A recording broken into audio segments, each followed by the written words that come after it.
So it's a fact that a lot of people want to spend time outside Ghana. Indeed, so many people across the country would rather live somewhere else other than their own country. I have with me a young lady. She's 21. She went to live in Saudi Arabia. Back in Ghana, went alone but came back double. She'll share her story with us. Amina is her name. Thank you very much for sharing your story with me. Thank you. So you went to Saudi Arabia. When was that? I went to Saudi in 2013. That I went to Saudi Arabia. Why did you go to Saudi Arabia? I went there to work. You know, in Ghana, we don't have a work here. There's no work, so I went there to work. But when I was going there, the agent told me I'm going to do a supermarket. We are going to supervise at the supermarket. So when I got to the Saudi airport, that I knew that I was going to do an house help. But because of, I know that it's money that I went there, so I said, oh, if it's even is an house help, I'll do it. So the man who I was going to work with took me to his home. Then he introduced me to a wife that this is the new girl that you are coming to work with. So the woman, I was holding my packaging in my bag, my everything. The woman said, unless he baba me before, he baba me and let me go naked and do some incantation on me before I enter in a room. So he baba on my hair and just let me go naked. Then he put some water on me and before I go inside the room. Then he locked me. Then after he locked me, then the next day that he opened me and he went to introduce me to the work that I'm coming to do. For 5-story building, I was the only person working in 5-story building. I'll clean even their ceilings, you will clean their walls, you will scrub all of it. So due to hard work and more treatment, the woman, if I'm working, she's standing on me, then she'll be pressurizing me. So due to that, the more treatment, she doesn't even give me food. I was sleeping on the bare floor. Sometimes I was feeling very cold, so I even fall very sick due to the hard work and the more treatment. So I saw I was running, so maybe I'll get a new job that they'll treat me well and give me food to eat. So I ran, then I walked all over the town. There was no help. So a certain man came to me that, those who came here and ran like this, we've been finding them another job. So come so that I'll introduce you to a new person then you work with. So I followed the man and he went and put me in a certain room and locked me. And then he said, we're going to call the new person that I'll go and work with. So I was there and he brought in 3 men, including him. When they came, they said I should remove my clothes. And I said, why should I remove my clothes? And they say if I do not remove it, the one of them remove a knife that if I do not remove it, they will kill me. Then I said, I'll remove it. So they forced me and they removed all my clothes and they all slept with me. So how did you get to Saudi Arabia? Saudi is an agent here in Ghana that told me I was working that they collected 1.5, that's old currency, 1.5. And the agent said, the way my mom is a single parent, and we are many. So he said, the way my mom is struggling like this, so I should travel. There, if you work, they'll pay you 9 million in our currency. 9 million. That's a month. A month. And my mom said, the way I'm suffering, the money is good, so I should go so that I'll go and work, so that I'll come and help him to take care of the other siblings. So how did you raise the 1.5, the 150 Ghana cedis? I was working here. What were you doing? There was a work in Sawamwe, they call it geomedical. They do medicine. So I was at the package site, so I packaged some. And how much were you earning? A month. That is old currency, 1.5 a month. So the man told me that the way my mom is suffering, the money is very small. So I should travel, the agents, I should travel to Saudi, and man, they will pay me 9 million. And my mom said, this money is many, so I should go so that I'll go and work, and every month I'll send some money so that I used to take care of my other siblings. That then I stopped schooling for 3 years. I was schooling, but due to hardship, so I dropped. My final year, my mom couldn't afford the registration fee. So I dropped that. I came and worked for some months. So the agent collected me 5 million. Then he did all the passports and the papers for me to travel to Saudi Arabia. The same agents took 500 Ghana cedis from you. But where did you get the 500 Ghana cedis? Well, the work that I was doing, so I just saved some money to get that money. Then I gave it to the agent. He did all my passport and my papers for me. Then I went to the Saudi. So you traveled by air? Yes, madam. I traveled by air.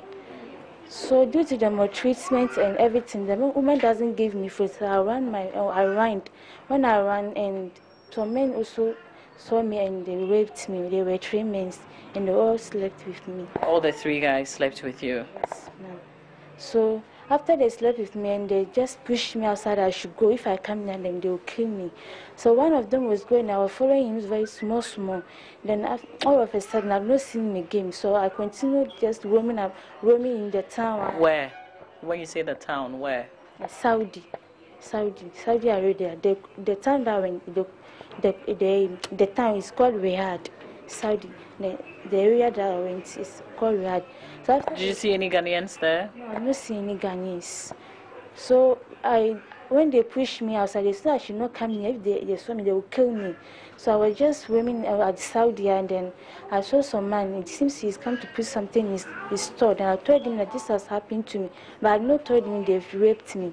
I told him that I was working with my mom. My mom is maltreating me. Sometimes I just push my hair and hit it on the wall. So the maltreatment that I'm going through, I can't work with her. I want that maybe I'll get a new job. So please, you should help me. Say, I don't have family. They made I go to the woman's house and collected all my things, my passport, including my phone. So I don't even got contact to call back Ghana to even tell them what I'm going through there. So when I told that man, he said, okay, right now he can't help. As far as I don't have a passport, he can't help me. But is this man Ghanaian, a black man? He's an Arab. That's Arab country that I'm speaking about. So he said he can't help me unless I have a passport there. Then he sent me to the police station. Then they'll do my papers and they report him. I said, okay. Then he sent me to the police station. I'll go there. So then he sent me there, and they call our embassy. That was Ghana embassy there. They call him that they have brought a new Ghanaian. They came in and took me a picture. At the police too, when I went there to it's very horrible. I went and saw mad people. They are injected some people, they are mad, and some are even dying there. You don't even get food to eat. Were you kept in the cells? I was kept in the cell for 2 months. For 2 months? Yes, madam. Before they did my papers and everything for me. So, what describe a typical day in the cells? There were people, there were Ethiopians, Ghanaians. There are big buildings that every country is building. Like we Ghanaians, we're having our buildings. Africans are having their building. The Asians, where we Africans, we are the Ethiopians, the Kenyans, and the Ghanaians, and the Togo. That we are in one building. So there there's not even food there to eat. People are suffering, people are dying, people are mad there. So even if you go there, you won't even to die, but you don't even get to die. But the way we are suffering there, some people even just kill themselves because they don't get food to eat. Suffering. So me, I thank God. It's God who lets me come back. Finally, they deported you back to Ghana. So this was when? That was last year. I came there last year, 2013. And then 2014. Okay, and then you discovered you were pregnant. And so when I became severely sick. Then my mom took me to the hospital. And when they confirmed, they said I'm pregnant. I'm 1 month pregnant. Before I told my mom that when I run away, this happens to me. Then I told my mom that this pregnant, I can't keep this, so you should abort it for me. And my mom said she should not do such a thing. So my mom helped me, and my siblings also helped me. And they consult me, and then I'm now giving birth. I'm not giving birth to a baby boy right now. The boy is not having a father too. Because you don't know who the father is. 3 men had sex with you. Yes. But how does that make you feel? I feel very bad when I'm looking at the child.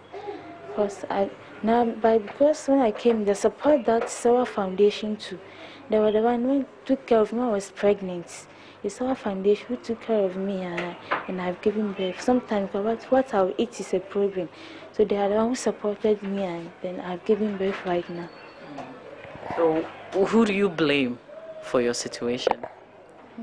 First of all, I blame my auntie. Well, my auntie who is the one, she introduced me to the agent that my mom can't take care of her, so she let me go to Saudi and go and work so that I'll come and help her. So first of all, I'll give parent to my auntie, and the second to the agents. The agent knew very well that the country is not good. It's not a good country, but he signed me there. So the agent too, I blame the agent too. And if because your baby is just 7 months old. When your baby is old, what would you tell him? And that's the problem. These children too, they are very difficult. So what I'm praying is I will get a good man to marry. Then I introduce the man to him that he is the father. So you never tell him the truth? At times go and I'll tell him that this is also happened to me. Then I give back. If even I'm married, the color will identify that it's not the father. So he'll be forcing me. So I'll tell him. At times go on. Then if he's wise, I'll tell him that this is also happened to me. So. But do you care what people say because he looks different? Sometimes I like that the father is there, because if they've been asking me, then I feel very bad. I told them, the father is there, he has traveled. I have to. But do they ask you if the father is a white man? Because his color is different. Even I told them that the father is a black man. They say I'm lying, this is not a black child. So sometimes then I tell them the father is a white man, he's not here, he's outside. Then they'll stop, they just interrogate him. Do you regret having him? Sometimes, if I'm alone, then I've been thinking, then I regret. But if I have people around me, then I'm okay. If I don't have anybody around me, then I've been thinking what has happened to me. Then I regret that I have him. But if I have people around me there, then I'm okay. What's your big dream for him? What do you want him to achieve in life? What I want him to achieve is he should be a great person. Maybe at the time that he'll be wise, he'll be having his job doing. That maybe he will not be pressurizing me about his father. That time then he have his job doing. Then that time he'll be taking care of himself. He will not be giving me a problem. That's what I want. So I'm praying that God should let him be a great person, so that he will not give me problem of his father. Yes. So let's get back to the police cells where you were kept. You said there were other Ghanaians. Were you the only person who was deported back? No, I came with 3 girls. One is staying at Odoko, and one is staying at Bolga, Tanga. He said he was a Zoom nurse at Bolga. And they convinced him that he's come to work, he went to do a nurse at Saudi. So I came with them. That girl too, he said he was working with the madam. Madam said they have stolen her money, so he was come to cut her hand. And the girl ran away. So I came with them. And the other girls too, he said the madam, husband was come to rape her. So one day he was there and the madam husband was come to rape her, and she also ran away. So I came with them. I was in Ghana here. So how did you all come to Ghana? Was it by air? By air. They deported all of us. Then we came. So you came with nothing? I came with nothing. Even I was not having a dress. Someone gave me a dress there. Before I came back to Ghana. So I came with empty-handed. I don't have anything. So is your situation now different from the way it was before you went to Saudi Arabia? It's been nothing. I don't even get into my normal state. I was very fat by now. When I came back, I can't even go to my normal state anymore. So if you had the opportunity to travel anywhere else, would you? And where would you go? Yes, I don't even want to travel. Even abroad, I will not even go again. I don't want to travel anymore. Why not? Because what I went through, is even God who saved me. I thought I would even be dead now. I don't want to even travel to anywhere anymore. There are a lot of people traveling these days. There are a lot of people who will not think twice but jump on that same opportunity that you got. If you have to advise them, what would you say to them? So my advice to them is whatever, any agent who come and convince them that, I'm sending you to Saudi to go and work and you get a printing money there, they are lying. What people are going through there is only God. If God will not save you to come back, then that will be your end. So I advising my colleagues out there that they should not let any agent convince them that I will send them to anywhere, if at any Arab country. So I'm advising them not let any agent convince them to any Arab country. So what I went down is very, very, very big, very horrible. I can't even identify it. So I beg all my colleagues not to let any agent send them to any Arab country. The auntie who forced you to go, has she seen you since you came back, and what has she said? Yes, when I was very sick, very severe, even since I even gave birth, she haven't even come to say hi back to me. When I came, I was very sick that I can't even do anything. He came. When he came and saw me, he regretted, because when the way I was and I came back, I was looking very different. She can't even identify me. So, she even regretted that she's even sending there. And what has your mother said? My mom said everything, she gave everything to God. God knows what He's doing. So, right, my mom also do a lot of things. He's the one who advised me. I know that I told my mom that I will abort this baby. My mom also supported me to keep this baby. So what are your plans? What do you want to do? Right now, I want to go to school. And learn what? When I was there, I was doing a general arts. I want to be a journalist in the future. But you want to be a journalist? But due to hardships, I dropped. I couldn't continue. Then I came and worked for a while. Then I went to the Saudi, and this has happened to me. But right now, I want to go to school. So how many terms did you spend in the general arts class? How many times? Did you go to secondary school at all? Yeah, I went to secondary school for only 2 years. On my final year, that my mom couldn't have. My mom is a single parent, so he couldn't afford the money. Then I came home. Which school was this? It was a village A, BBN secondary. Okay. Thank you for sharing your story, really. Thank you. Thank you, Nancy. Okay.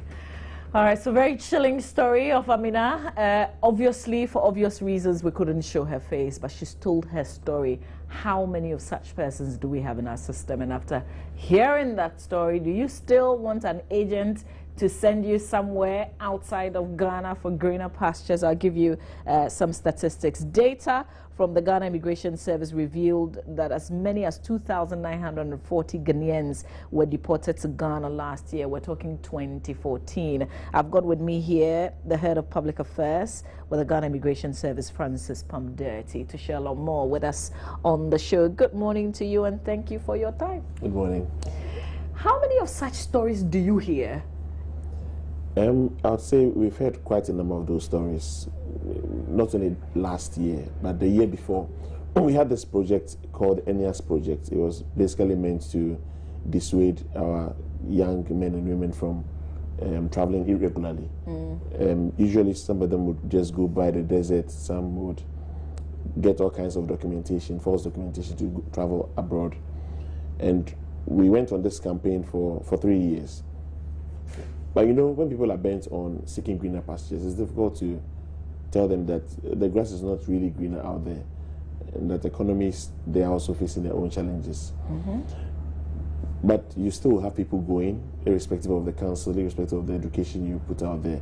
And you also would have people advertising these opportunities either in print or on radio, especially in the rural areas, in the regions.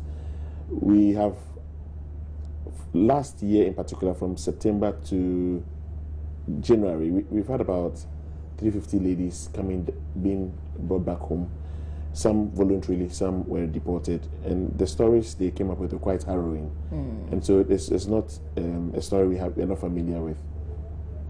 Amazing, but you know, when you're deported, you come home with nothing. Yes. Because everything that you went to do, I mean, if you say you're going to hustle to make some money, once they get hold of you and you come back, you come empty. Yes. It's, maybe I'll give a crude analogy. You find a thief in your house. He's been there for quite some time. He's managed to put up a comfortable resting place in your abode. I mean, the day you find him, you throw him out. you may not give him the opportunity to pack stuff because you think that all that he's acquired was acquired by pilfering in your abode. Now, when persons are arrested or foreigners are arrested, they're not just arrested because of the joy of arresting them, but it's because they've broken the law. And once you've broken the law, I mean, the earliest possible opportunity will be taken to remove you from the country. And it's the same practice elsewhere. In some cases, you are offered the opportunity to voluntarily remove yourself. Okay. And in such cases, you are fortunate to pack your stuff and leave. That kind of opportunity is given to some category of, what do you call it, irregular migrants. But for the majority of those who get into those countries illegally, once they are caught, they'll be deported. What kind of reasons do we get for people staying illegally in other countries? And does the Ghana Immigration Service here in Ghana, for instance, get a call from whatever country that, listen, we have 5 of your people who are illegally here, so we're bringing them back to Ghana? Yeah, we've had that kind of correspondence with some countries in Europe. We've had situations where our compatriots have been brought from Libya. Some years back, I recall. We also had situations where they actually put on board the flight with escorts, with the evidence that these people are, let me say, undesirable people in their country, and they're bringing them back. So we sometimes have such calls. Okay, but would you negotiate, for instance? Negotiate as in, I mean, that they should stay on there and we should allow them to cool off in their country. No, we don't do that. You just accept? Yes, because countries are sovereign and they have their laws. Once you break the law and they want to remove you, in the same way, when we are here, we are removing people. You can't. Do we do the same? Because, you know, usually we'll hear, the UK has returned some people, the US, but do we do same apart from a few Chinese nationals involved in some galamsey activities that we were told were deported? I mean, do we do it? We do that every year. In fact, the last year, I know we removed about 511 people from this country, various nationalities. We usually do not like to put such figures out, or anytime we deport somebody, we put it out there. It's, you know, countries have a relationship of reciprocity. So if you are seen to be picking on any country or the business of repatriating nationals of some countries, they may take offense and also retaliate. So once you kick their nationals out, they also kick your nationals out. So we do these things, but on the quiet. We don't put it out there. So don't be worried that in Ghana we are not doing that. Yeah, we take out a lot of people. Okay, maybe a follow-up to, you know, an earlier question I asked. Do we challenge the illegality of our nationals in other countries when they say they are illegal? They have the rights in those countries to lawyers to argue out their cases. But as an institution, we are supposed to enforce Ghana's law, not some other country's law. So what we will do is to receive you, provided you are a Ghanaian, and that has been established. But with regards to negotiating your continual stay in that country, you have to rely on a lawyer in that country to help you. What other reasons would people like that usually give, apart from the fact that, we're going for greener pastures, things are not good here? Because sometimes some of them have very good jobs and they sell off everything, you know, just to get a visa to go to another country. Economic reasons are basically the main thing. You have a lot of and migration is not something that's just new to us. It has lived with us for a very long time. We've had people migrating, even in the Bible, etc., for greener pastures.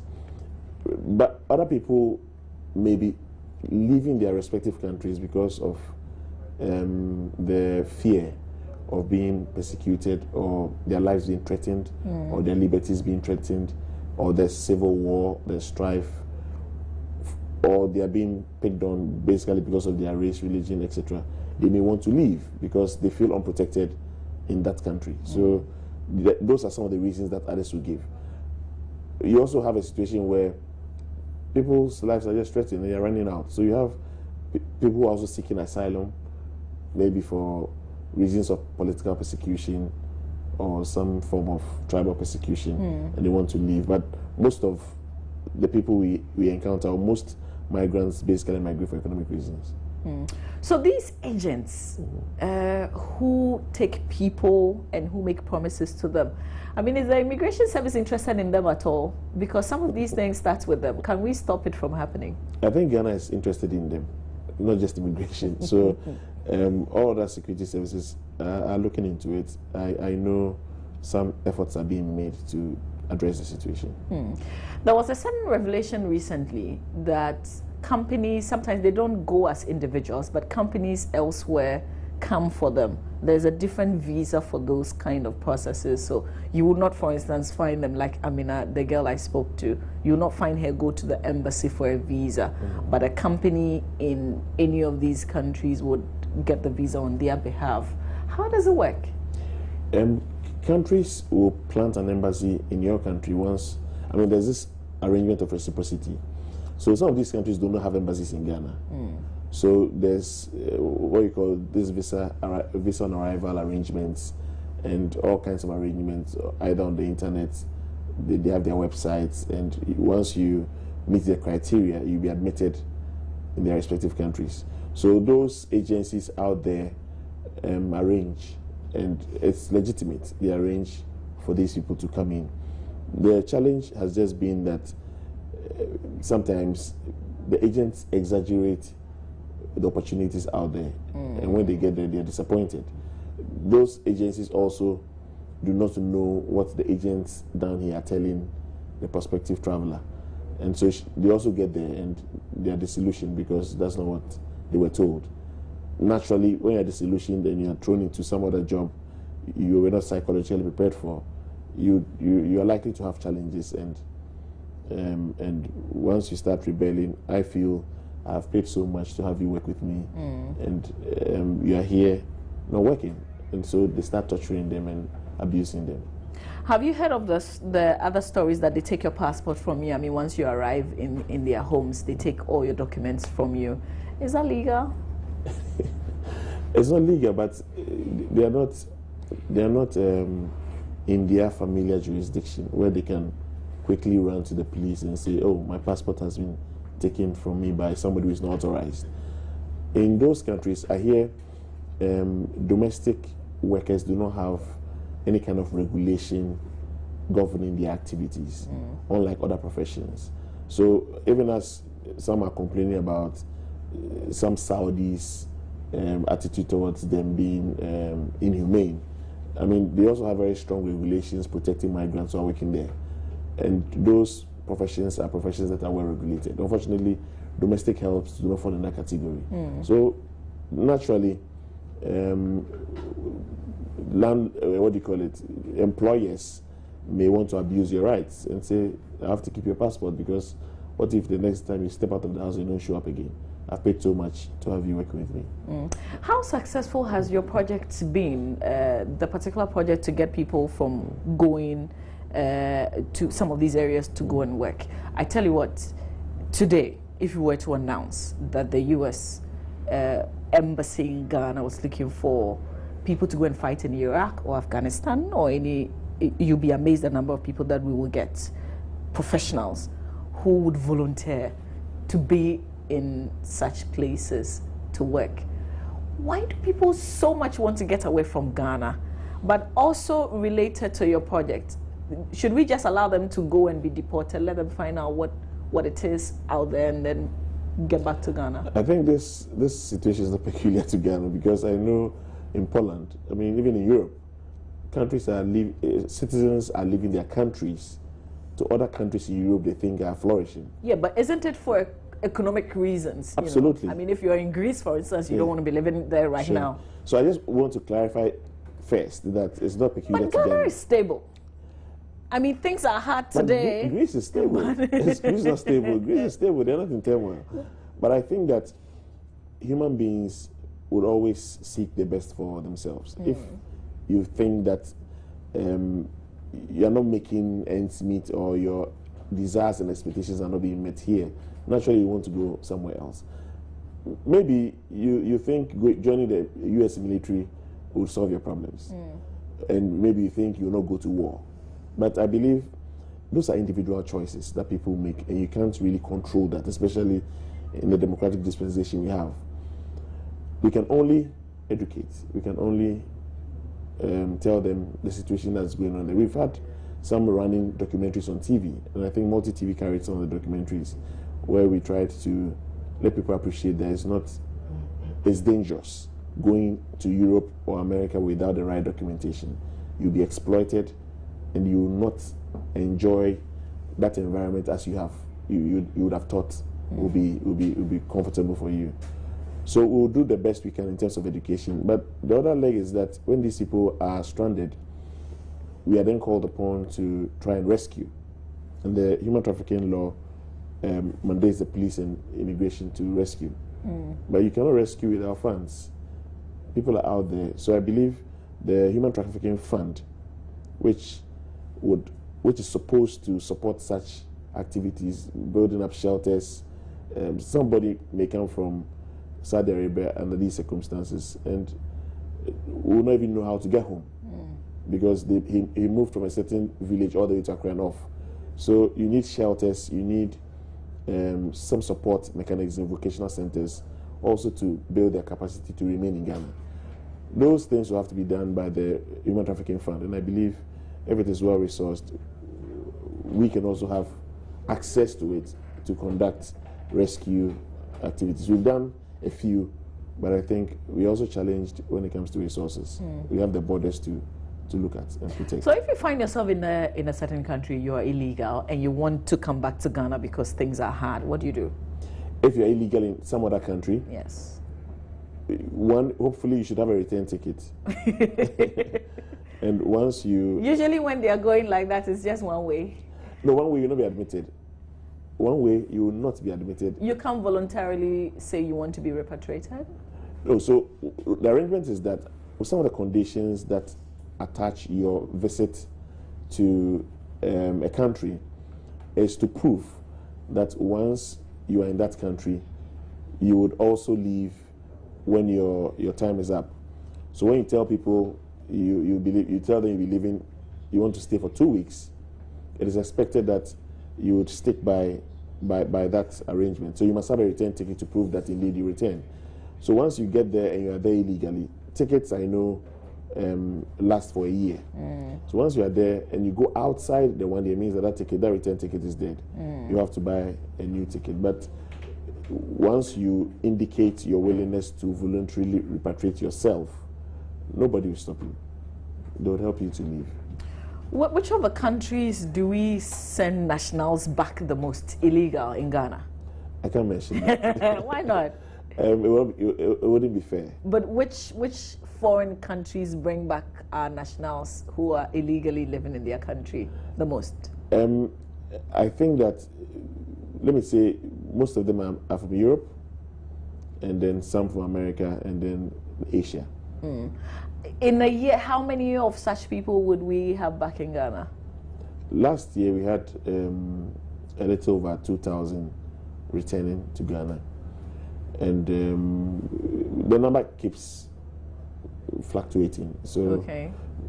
600, between 600 and 1,500. It's fair because some people are even refused entry. Once you appear at the border and your documents are examined, and they can tell that you may have, there's something wrong with your entry. They retain you. We also returned quite a number of people from entering Ghana. I think 57 last year. Are people able to illegally make it on the plane? Yes.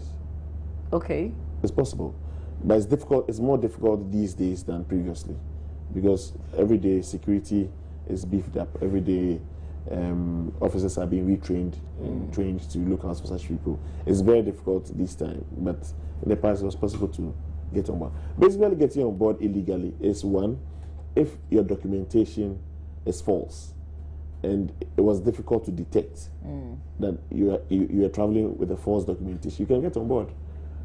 But even though it may seem that you are on board legally, you are illegal sitting on board because Because the of the document you're documentation, carrying right. is, yeah.